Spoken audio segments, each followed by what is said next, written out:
Imagínate que vas llegando de un viaje de trabajo a casa. Los últimos meses han sido muy estresantes, aunque llenos de satisfacción. Estás seguro de que el trabajo que haces está brindando resultados y va a beneficiar a muchísimas personas. Pero estás cansado y quieres pasar un rato tranquilo con tu familia. Llegas a casa, apenas te da tiempo de jugar con tus 2 hijas y abrazar a tu esposa. Tienes que ir a la capilla porque eres el encargado de abrir y cerrar la reja de entrada y dirigir la celebración. Aunque tu cuerpo se siente pesado, te levantas y le pides a tu familia que se suban al auto. Las chiquillas quieren jugar contigo, no ir a la iglesia. Les prometes que los próximos días vas a jugar tanto con ellas que se van a cansar de ti. Se ríen. Tú conduces. Conducir te relaja. Esta vez te toca a ti dirigir la celebración de la palabra de Dios, pues no hay un sacerdote que pueda oficiar. Pones todo tu corazón y lo que te queda de energía para predicar la palabra. Pero la verdad es que batallas para no quedarte dormido. Estás demasiado cansado. Lo bueno es que tu hija inquieta te distrae tanto que aunque quisieras no podrías dormir. Le pides perdón a Dios por no poder estar al 100% concentrado, pero sabes que Él entiende por qué estás así. Sonríes. Se acaba la celebración. Despides a todos. Limpias, apagas luces.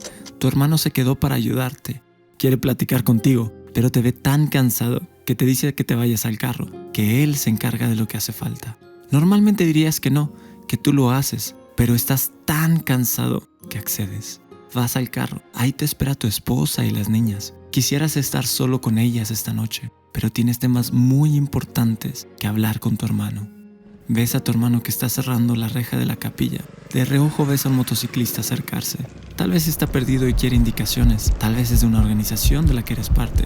¡Moreno, cierra la ventana! Tu esposa grita desesperada, la volteas a ver confundido. Su rostro lleno de angustia te lleva a reaccionar. Ves que el hombre tiene una pistola y la está metiendo al auto. Agarra la pistola por instinto, le intentas arrebatar con todas tus fuerzas. El hombre jala, se logra zafar, da unos pasos hacia atrás. Enciendes el auto, no enciende. Tu esposa, tus niñas gritan, el auto no enciende. Y sucedió otra vez en Honduras. La policía investiga el asesinato de Juan López, activista medioambiental que denunció la minería a cielo abierto en el país. Así fueron los últimos momentos de la vida de Juan López. ¿Te imaginas? Asesinado por proteger el medio ambiente. Juan hacía tanto por los seres humanos, por el medio ambiente, por su iglesia que tanto que la amaba. Lo único que hacía, ¿cuál era su delito? Defender el medio ambiente y ante todo el ser humano, porque él anteponía ante todo proteger al prójimo y lo que decía nuestra Constitución, que el fin supremo de la sociedad y del gobierno tiene que ser el humano. Estás escuchando la serie La vida pende de un hilo y hoy vamos a contar la historia de Juan López y del Comité de Bienes Comunes de Tocoa en Honduras. Ellos se organizan para cuidar y proteger los ríos, los bosques, la salud de su comunidad e incluso el derecho de su comunidad a continuar viviendo juntos y a vivir como campesinos. Para detener a su organización y silenciar sus voces, asesinaron a Juan. Pero lamentablemente, este no es un caso aislado, ni siquiera fue sorpresa para él. Cuando uno se mete en este país a defender los bienes comunes, los bienes naturales, los bienes públicos, lógicamente entra en choque con los grandes intereses y por tanto hay gran inseguridad. Si uno sale de su casa, uno siempre tiene en mente que no sabe qué le puede pasar y si puede volver a su casa y volver a ver la familia. Acabas de escuchar al propio Juan López, quien ya sabía que su vida corría peligro. Cuando Juan López sale de su casa, no sabe si podrá regresar. El miedo pasó a ser parte de su vida desde que lucha contra la explotación minera en una zona montañosa del noreste de Honduras. El caso de Juan y las amenazas que recibía era tan conocido que no solo hablaban de ellas en los noticieros locales y nacionales, hasta la Comisión Interamericana de Derechos Humanos conocía los riesgos y lo intentaba proteger. Juan había recibido numerosas amenazas de muerte y junto a 29 compañeros y compañeras miembros del comité contaba con medidas cautelares otorgadas por la Comisión Interamericana de Derechos Humanos, las cuales, hasta este momento, el Estado hondureño no ha cumplido. Pero, ¿qué es exactamente lo que estaba protegiendo Juan y de quién? ¿Quién tiene algo que ganar por silenciar a un ambientalista? Fue asesinado por su lucha en defensa de los ríos Guapinol y San Pedro y los bienes naturales que son saqueados y destruidos por los proyectos extractivos de la empresa Pinares Ecotec. ¿Qué es esto que las empresas Pinares y Ecotec le hacen a los ríos y que llevó a Juan y a sus compañeros del Comité de Bienes Comunes de Tocoa a decir ya basta, no más destrucción? El proyecto minero afecta de manera directa a 34 microcuencas que suministran el agua a los municipios de Tocoa, Sabá, Olanchito, Bonito Oriental, San Esteban y Hualac. Los sedimentos arrojados por la empresa minera a los ríos Guapinol y San Pedro producen efectos negativos en la salud humana, afectación a la flora y fauna, destrucción de la corteza terrestre, contaminación de las aguas, inundaciones y daños a las tierras de cultivos. Este territorio depende, la vida, la producción de alimentos, la producción de todo lo que tenemos en la región depende del agua que se produce en esta zona. No solo es pensar en el agua que nos llega a nuestras casas, sino que es toda la vida humana, pero también la vida de los animales, la vida de las plantas, la vida de todo lo que existe aquí. Pues viendo cómo ha quedado de sedimentación, a nosotros nos ha sido bien difícil tener que estar comprando un botellón de agua para nuestros quehaceres. Ni los animales podían beber esa agua. Nosotros, pues yo tengo crianza de gallina y nosotros le poníamos agua, no la querían. Entonces siempre comprábamos bolsitas de agua para poder ponerle donde los animales bebían del agua.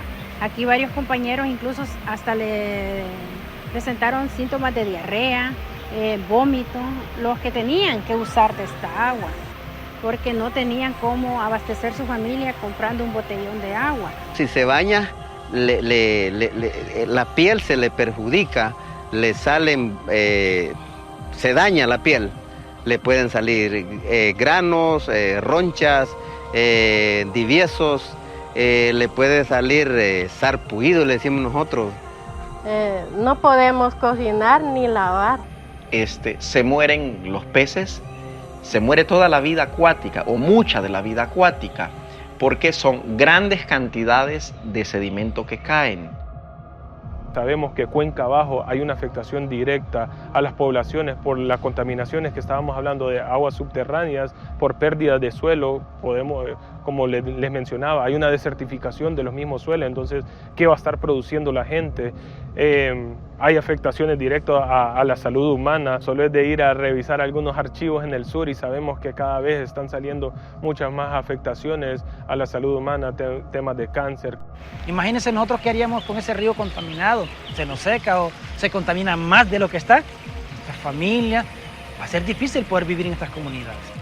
Nos están negando el derecho a quedarnos a vivir en nuestras comunidades. Nos están expulsando de nuestras comunidades.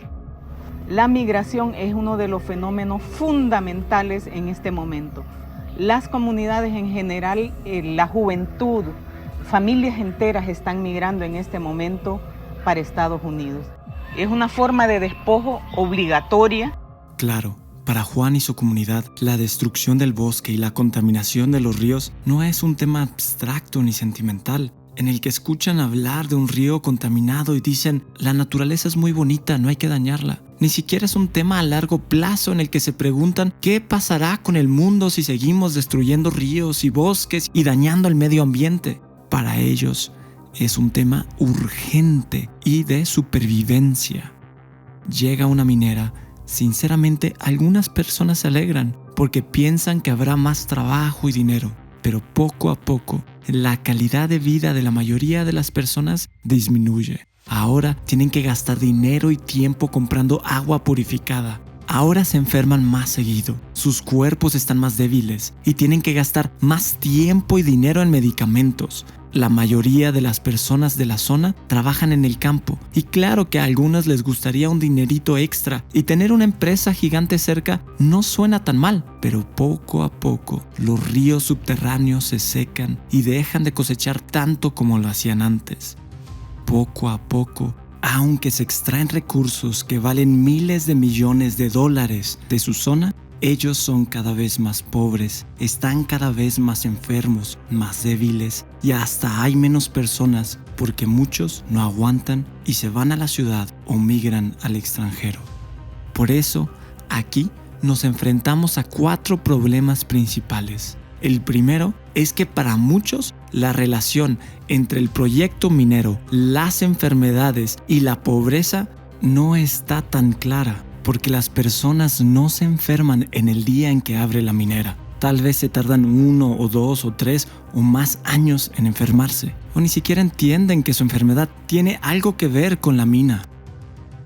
El segundo es que las personas que sufren las peores consecuencias suelen ser ignoradas o hasta olvidadas por funcionarios e instituciones públicas, quienes frecuentemente parece que representan los intereses de las empresas y sus propios intereses personales a costa de la salud y la vida de las comunidades campesinas. Claro que hay muchos proyectos y servidores públicos bien intencionados, pero hasta ellos suelen olvidar que si un proyecto genera dinero para el Estado, pero enferma y despoja a la población local, entonces no es un proyecto que genere verdadero desarrollo.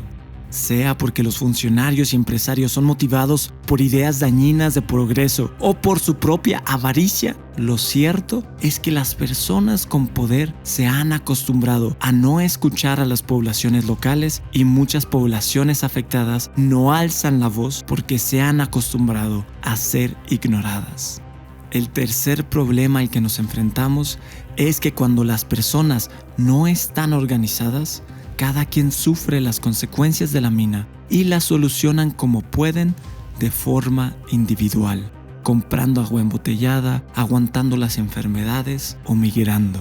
El cuarto problema es que las personas más afectadas no tienen millones en recursos. Esto hace que sea muy difícil que le dediquen mucho tiempo y recursos a luchar contra la minera, porque cada vez son más pobres, por lo que tienen que trabajar aún más y las enfermedades hacen que tengan menos energía, mientras que los que ganan dinero por la minera cada vez son más ricos y pueden contratar más abogados, más seguridad e incluso pagarle a noticieros y a periódicos para que hablen bien del proyecto y hasta darle dinero a funcionarios públicos para que protejan el proyecto. Al darse cuenta de todos estos problemas, Juan López, quien era un agente pastoral y delegado de la palabra, y otros miembros de organizaciones eclesiales dijeron: ya basta, tenemos que hacer algo. Con el apoyo del párroco y el obispo de su zona, su organización creció y Juan llegó a ser líder de comunidades eclesiales de base, coordinación de la dimensión samaritana de la diócesis y formó parte de la red eclesial ecológica mesoamericana REMAM. Y todas las instituciones públicas deben asumir lo que les corresponde para garantizar el derecho humano al agua, al ambiente, al territorio, a la vida y a la paz. Por tanto, que procedan a cancelar toda la documentación de por sí ilegal que sostiene a Inversiones Los Pinares, a Inversiones Ecotec del Grupo EMCO en una zona protegida, una zona patrimonio nacional. Óiganme, 1.197 metros cúbicos de agua necesitará la planta por hora. Mis cálculos es que la empresa, solo esa planta, en un día va a consumir toda el agua que Guapinol junto, sus 3.000 habitantes, Ceibita junta con sus 2.600 habitantes, el asentamiento campesino La Lempira con sus 700 habitantes y Cayocampo, juntas esas 4 comunidades, esa agua la gastan en 66 días. ¿Cómo se llama esto? ¿No se llama destrucción? Eso se lo podemos explicar también matemáticamente a Lenín Pérez si quiere y a todo funcionario público que quiera. Muchas gracias. Gracias, Juan. Gracias, compañeras y compañeros. ¿Sí? Además de que sus actividades extractivistas causan desertificación y destrucción ambiental y enferman y empobrecen a la población local, las empresas EMCO Holdings, Grupo Los Pinares y Ecotec consiguieron los permisos para operar por medio de corrupción, fraude, falsificaciones e irregularidades. Todo inició en el 2013, cuando los legisladores hondureños redujeron de forma irregular el área protegida del Parque Nacional Montaña de Botaderos de 24.223 a 24.006 hectáreas. Y en el 2014 otorgaron el uso de estas 200 hectáreas que redujeron del parque como concesión minera al grupo Los Pinares. Cuando Juan y los otros miembros de su comunidad se organizaron para defender el agua, los bosques, su salud y su comunidad, su primera línea de defensa no fue apelar a la empatía de las autoridades ni a los derechos humanos. Ellos tenían documentos en mano que demostraban las irregularidades de los permisos y que esa empresa y los legisladores no estaban siguiendo los procesos que la ley hondureña dicta. No hay paso vehicular, la protesta se ubica en las afueras de la empresa o del acceso a la empresa Inversiones Los Pinares por sectores organizados que se oponen a la explotación minera acá en el municipio de Tocoa, departamento de Colón. Hemos presentado denuncia ante la Fiscalía por actos de corrupción cometidos en el concesionamiento de la empresa minera Inversiones Los Pinares y Ecotex. Fuera de la ley, le han ampliado la licencia operativa a la empresa Ecotex para que pueda operar cuando la ley de procedimiento administrativo y la ley ambiental dice lo contrario. Le volvieron a dar el permiso otra vez. ¿Por qué es que ellos cometen ese error cuando los documentos yo los tengo en la casa de lo que nos dieron a nosotros libre de minería? El permiso que se ha dado de esas 100 hectáreas es un permiso que se ha quebrantado totalmente este derecho a la consulta, y eso quedó plasmado incluso con la práctica fraudulenta que hizo la empresa Inversión de Los Pinares de presentar un acta falsificada de cabildo abierto. Las irregularidades de estos permisos son tan claras que incluso el obispo de Trujillo denuncia y exige que sean investigadas. Al Ministerio Público también le pedimos que presente el requerimiento fiscal por los documentos públicos falsificados y utilizados por Inversiones Los Pinares Ecotec en 3 procesos de licenciamiento ambiental de su megaproyecto minero energético. Una de las ironías más grandes en este tipo de casos es que convierten en criminales a las y los defensores. En este caso, por bloquear una carretera y el acceso a la minera, la policía encarceló a las y los activistas. Esta es una táctica muy común en América Latina y en el Caribe. Una empresa o personas con muchísimos recursos hacen uso de su poder para recibir permisos ilegales. Su trabajo afecta a toda la comunidad. Los pobladores se oponen a las actividades de la empresa y la policía mete a la cárcel a activistas. No son los corruptos ni los que contaminan el agua y enferman a las comunidades los que terminan en la cárcel. Son las y los defensores del medio ambiente. En el caso de Tocoa, 8 activistas fueron encarcelados por más de 2 años. Pero ¿quién está detrás de esta minera y por qué tienen tanto poder? Ya sabemos cuáles son los principales sospechosos de este asesinato, que es obviamente los sospechosos Adán Funes y Lenir Pérez, ¿verdad? Entonces hay las cosas por su nombre. Un político y un empresario. Adán Funes ha sido el alcalde de Tocoa por más de 20 años y Lenir Pérez es dueño de la minera Pinares y Ecotec y responsable de algunos de los megaproyectos más importantes de Honduras. Lenir Pérez es tan influyente que incluso convenció al presidente de Honduras de construir un controversial aeropuerto en la base militar de Estados Unidos en Honduras. Juan Orlando Hernández, presidente de nuestra nación, lo recibimos con un fuerte aplauso. Palmerola es una realidad. Hoy le decimos al mundo, aquí estamos, listos para hacer negocios, para ser parte de ese mundo globalizado que se mueve vertiginosamente. Hoy somos un país 100% abierto al comercio, al turismo, a los servicios logísticos, financieros, al intercambio de bienes y servicios. Bueno, no pudiera yo concluir sin agradecer a EMCO, a Lenir Pérez.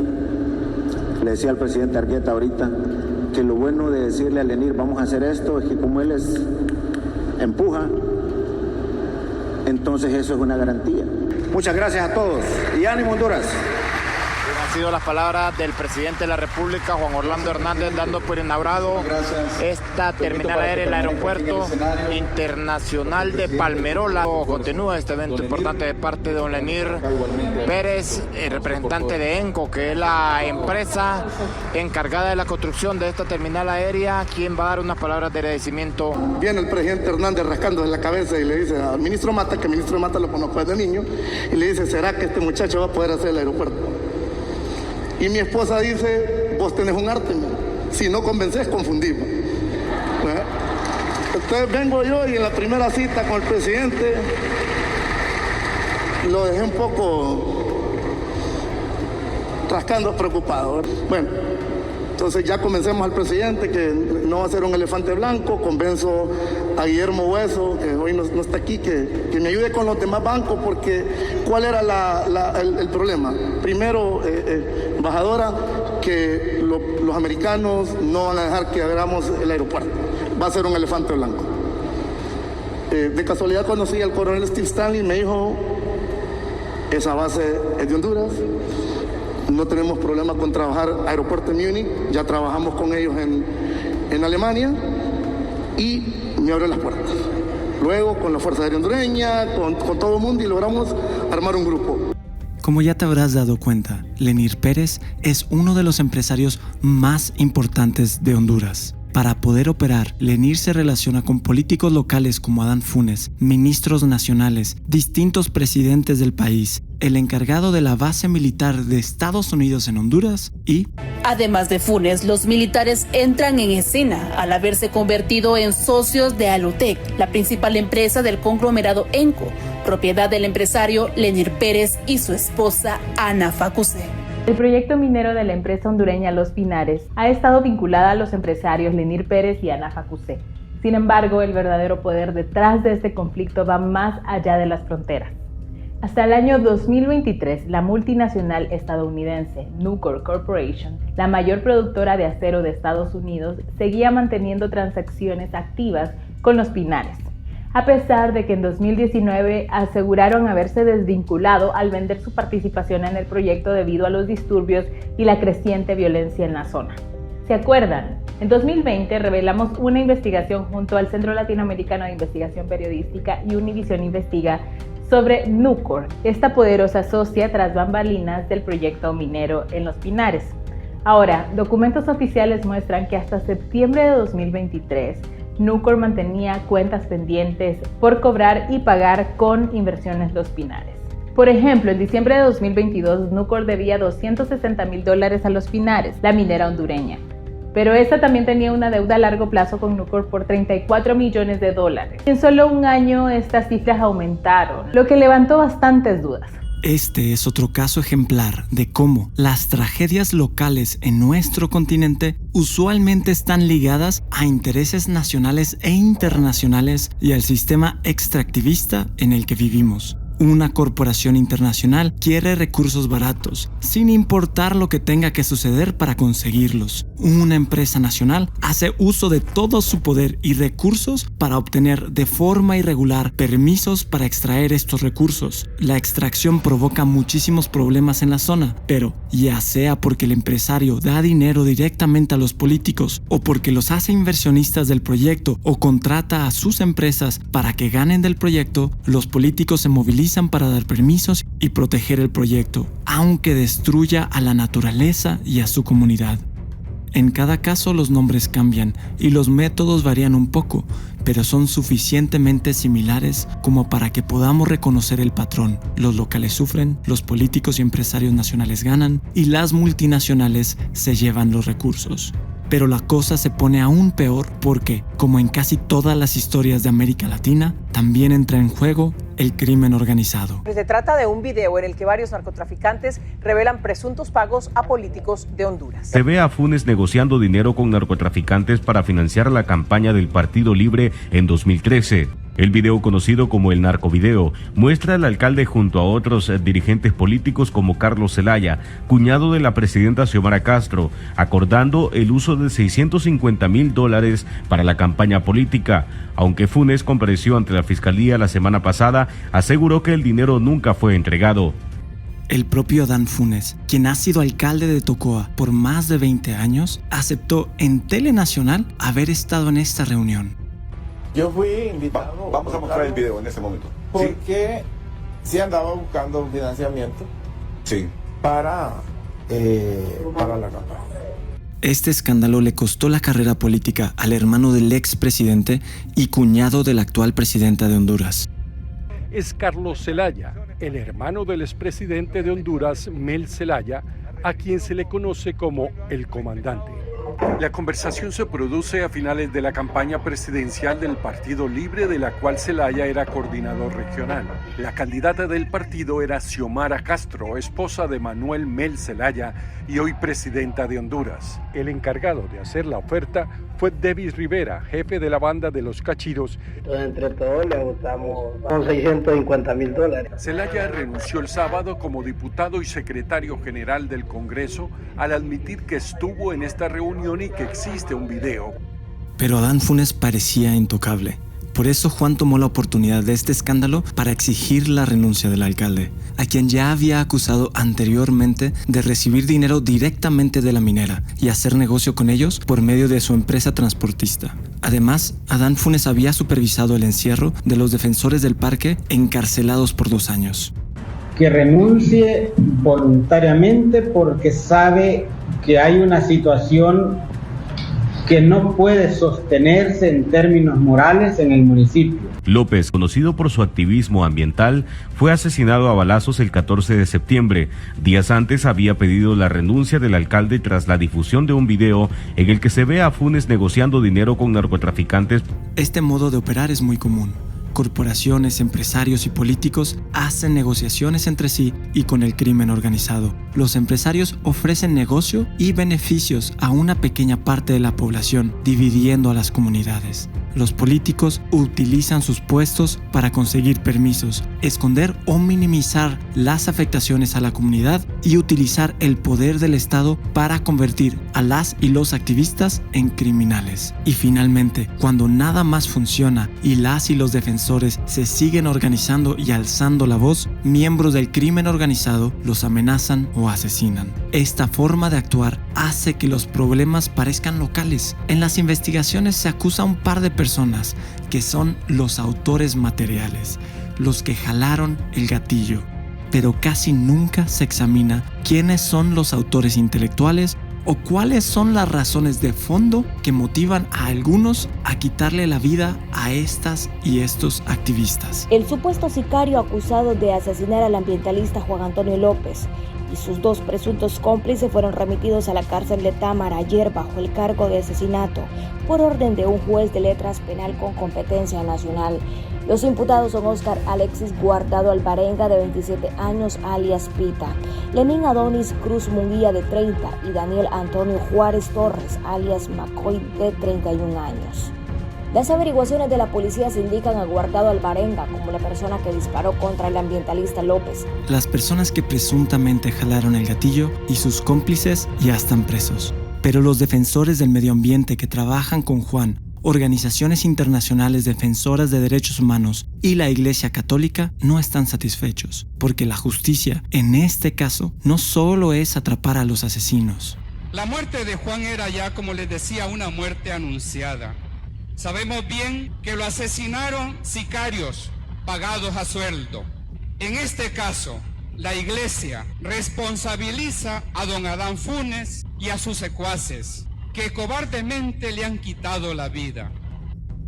Acabas de escuchar al sacerdote Carlos Orellana, párroco de la iglesia de San Isidro Labrador, que junto con más miembros de la curia piden justicia más allá de atrapar a los asesinos materiales. parte me encuentro con Monseñor Henry Ruiz, donde este día la Iglesia Católica está realizando una caminata en modo protesta, donde están exigiendo justicia. Son 6 meses del asesinato de Juan López y todavía no se da con los autores intelectuales de este vil asesinato. Padre, buenos días. Seguro que los criminales van a buscar hacer todo lo que sea para que no se llegue a los asesinos intelectuales de Juan López. Los criminales, esta red criminal que funciona en Tocoa y en Honduras, pues seguro que van a mover todos sus medios para que no se haga justicia a Juan López. No hay justicia, no hay protección para los ambientalistas, ha dicho el padre Melo. Y claro, hay una red criminal que ha llevado a que se asesine a tantas personas en Honduras que defienden el medio ambiente. Entonces, hay una red criminal que necesitamos que sea desmantelada, investigada también en las mismas instituciones del gobierno que han provocado ilegalidad, falsificación de documentos, que han provocado el asesinato de muchas personas. Para este momento ya sabemos que esta red criminal de la que habla Monseñor Ruiz inicia con el alcalde de Tocoa. Según el periódico Infobae, Adán Funes, alcalde hondureño militante del glorioso Partido Libertad y Refundación, está detrás del asesinato del ambientalista Juan López, perpetrado el día 14 de septiembre del año 2024.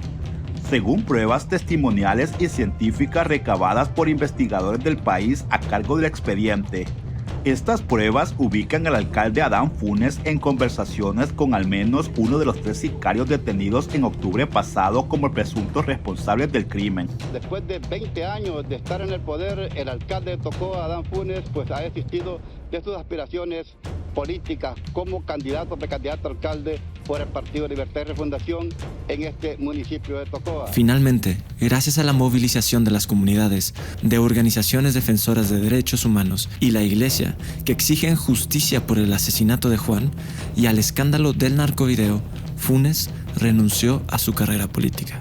Sin embargo, gracias a las alianzas que hizo con la minera Los Pinares mientras era alcalde, sigue ganando millones. Adán Funes, de protegido de los cachiros a cómplice de minera Los Pinares. Adán Funes ha jugado un papel importante en la instalación de la peletizadora Ecotec y de la empresa minera Inversiones Los Pinares, propiedad de Lenir Pérez y Ana Facusé, quienes extraen hierro del Parque Nacional Carlos Escaleras, a pesar de ser un área protegida. Con todo lo que conocemos, nos tenemos que volver a hacer la pregunta: ¿quién se vería beneficiado por la muerte de Juan López? En esta lista tenemos a todos los que se enriquecen con el proyecto de extracción minero, desde los políticos locales como Adán Funes hasta uno de los empresarios más importantes de Honduras, Lenir Pérez, y todos sus inversionistas, desde militares hasta la empresa siderúrgica más importante de Estados Unidos. En este grupo hay quienes ganan cientos de millones y otros solo miles de dólares, pero todos están dispuestos a destruir un parque nacional, a contaminar un río, a matar a la flora y la fauna del lugar, a generar enfermedades en los residentes de la zona, a desertificar ríos subterráneos, a destruir el estilo de vida agrícola de las comunidades, forzando a muchísimos a desplazarse e inclusive a encarcelar a defensores del medio ambiente. Y lo peor de todo, a asesinar a defensores de la tierra. Además de Juan, 6 más defensores del río Guapinol han sido asesinados. Seguramente no todos los que tienen algo que ganar por la muerte de Juan y la destrucción del medio ambiente ordenaron directamente el asesinato de las y los defensores. Sin embargo, todos están dispuestos a seguir extrayendo riquezas y obteniendo ganancias que solo es posible obtener silenciando a Juan y a sus compañeras y compañeros. Este grupo de personas son los que arriesgan menos y ganan más. Incluso si perdieran algunos de sus proyectos y millones de dólares, no llegarían a estar en la situación tan vulnerable como la de los pobladores afectados por la mina. Los que más ganan por esta explotación no viven en la zona donde el agua es contaminada, no viven del campo, no se enferman por culpa de la mina, no se desplazan. Ellos extraen la riqueza y la disfrutan en sus mansiones, lejos de los daños medioambientales. También del lado de los políticos y empresarios corruptos y el crimen organizado están los que ganan muy poco o solo siguen órdenes, los guardias de seguridad, los policías, las personas que trabajan en puestos bajos del gobierno y solo hacen lo que sus superiores les piden, y hasta los asesinos a sueldo. Ellos no ganan mucho, pero la combinación de todos los recursos y del poder económico, político y criminal los convierte en eslabones que contribuyen a la destrucción del medio ambiente y las comunidades, e incluso de los asesinatos de ambientalistas. Las personas con poder utilizan sus recursos para que cientos o miles de personas trabajen para sus intereses y les generen ganancias, sin que ellos, los que más se benefician, se manchen directamente las manos.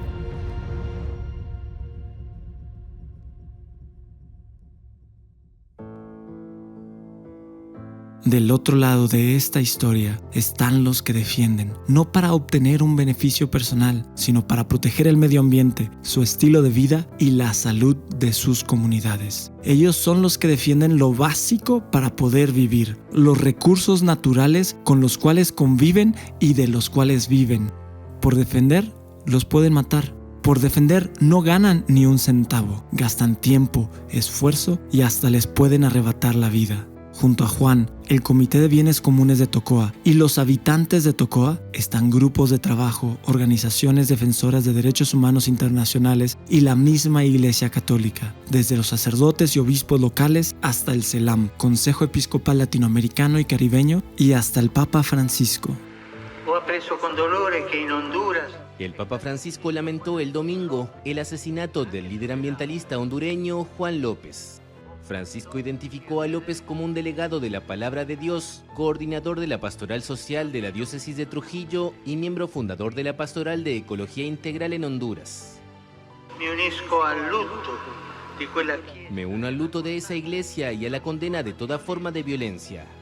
Estoy cerca de quienes ven pisoteados sus derechos elementales y de quienes trabajan por el bien común en respuesta al clamor de los pobres y de la tierra. En respuesta al grito dei poveri della terra.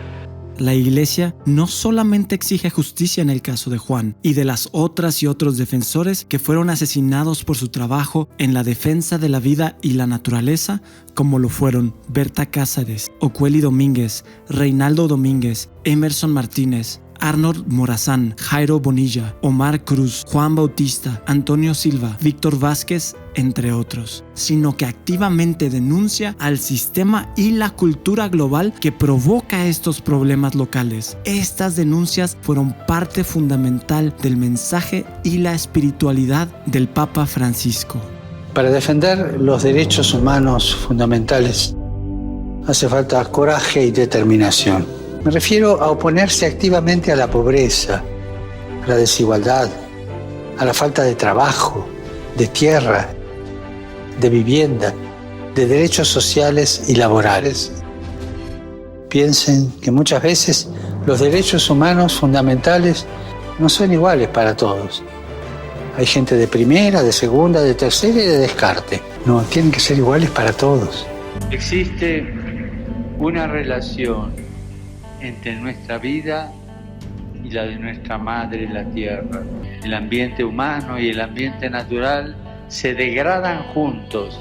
No nos es lícito ignorar lo que está sucediendo a nuestro alrededor como si determinadas situaciones no existiesen o no tuvieran nada que ver con nuestra realidad. No nos es lícito, más aún, no es humano entrar en el juego de la cultura del descarte. La relación entre la pobreza y la fragilidad del planeta requiere otro modo de ejercer la economía y el progreso, concibiendo un nuevo estilo de vida. Porque necesitamos una conversión que nos una a todos, liberarnos de la esclavitud del consumismo. El dios mercado, la diosa ganancia, son falsas deidades que nos conducen a la deshumanización y a la destrucción del planeta. De ahí viene también la dramática urgencia del tema ecológico. de la arrogante indiferencia de los poderosos que antepone siempre los intereses económicos. Mientras sea así, toda exhortación será silenciada o será solo acogida en la medida en que sea conveniente al mercado. Esta espiritualidad, digámosla así, del mercado. Y mientras el mercado esté en primer lugar, nuestra casa común sufrirá injusticia. Nosotros estamos en el mundo para custodiar su belleza y cultivarla para el bien de todos, sobre todo para la posteridad en un futuro cercano. Este es el programa ecológico de la Iglesia. Es momento de actuar, de sumarse, de tejer redes entre personas y organizaciones defensoras de derechos humanos y el medio ambiente, para proteger la vida de los más afectados por estos proyectos de extracción y proteger la vida y el futuro de toda la naturaleza y la humanidad. Busca o inicia un grupo eclesial, ambiental o de derechos humanos. Unidos y organizados, sí podemos hacer la diferencia.